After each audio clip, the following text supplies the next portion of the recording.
Hey guys, welcome back to the channel. It's draft day for the NHL, and I'm decked out in my Red Wings jersey. The draft starts now, and we will see who the Red Wings are going to pick in the first round. So, let's hope we can get somebody good. Whoa. The Montreal Canadiens went with Slafkovsky instead of Shane Wright. Shane was probably the consensus pick here for Montreal. This one kind of came as a little bit of a surprise to me. I just want to be able to go over the Montreal Canadiens pick. They picked number 1 overall. They went with a surprise in Yuri Slafkovsky instead of Shane Wright, who was the consensus number 1. They went with the left winger instead of the center. So I think this is a good pick either way.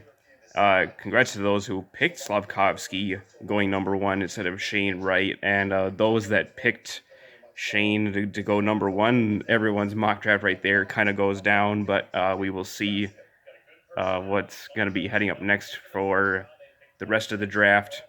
And the New Jersey Devils, are they going to stay here at number 2, or are they going to trade down? Like, there have been some rumors about them wanting to move out of this spot, maybe perhaps for a defenseman. We will see what happens. Maybe with Shane Wright dropping, maybe the Devils will say that he's too good to pass up, but they'll pick him. We will see. And then until pick number 8, where the Red Wings are on the clock, that is when I will return and let you guys know what has gone on since then. Well, the Red Wings are now on the clock, and their pick is in, actually. Here's a recap of what's going on so far in the first round. The first overall pick was not Shane Wright. It was Yuri Slafkovsky going to the Montreal Canadiens. The New Jersey Devils followed it up with a defenseman by going with Simon Nemec. And then the third overall pick, which was the Arizona Coyotes, they went with a center, but they went with a different center. Other than Shane Wright, they went with Logan Cooley. And then Wright went to the Seattle Kraken with the pick after. And that is how it has went down. Shane Wright, the best player, somehow slid all the way down to the Seattle Kraken at number 4.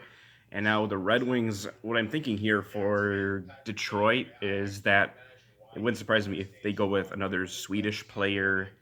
That Steve Yzerman really likes the Swedish guys, and but I wouldn't be surprised if they go anywhere else. There's just a lot of pretty good talent that's dropping. Matthew Savoy is somebody that's pretty good. Frank Nazar is the best player that's available on the board right now. Joachim Kemmel, he's pretty good. Jonathan Lekkerimäki, Swedish player, is somebody that I think that maybe Steve would like. Marco Kasper, he's actually Austrian but played in the Swedish league, so he might be interesting. And then there's Brad Lambert. He's gained a lot of hype over the recent weeks. So we will see who Steve is gonna pick here. Yeah, it's Kasper. Excellent. I had a feeling he was gonna go Swedish connection. So there it is. The Red Wings have got Marco Kasper, the Austrian center who played in the Swedish league, the Rogel League. And what can I say? I think this is a really good pick here. He's going to be somebody to develop for the long term and see what is going to happen. I think this is a very quintessential Steve Yzerman pick here for the Red Wings. So I like the pick. And let's go Red Wings.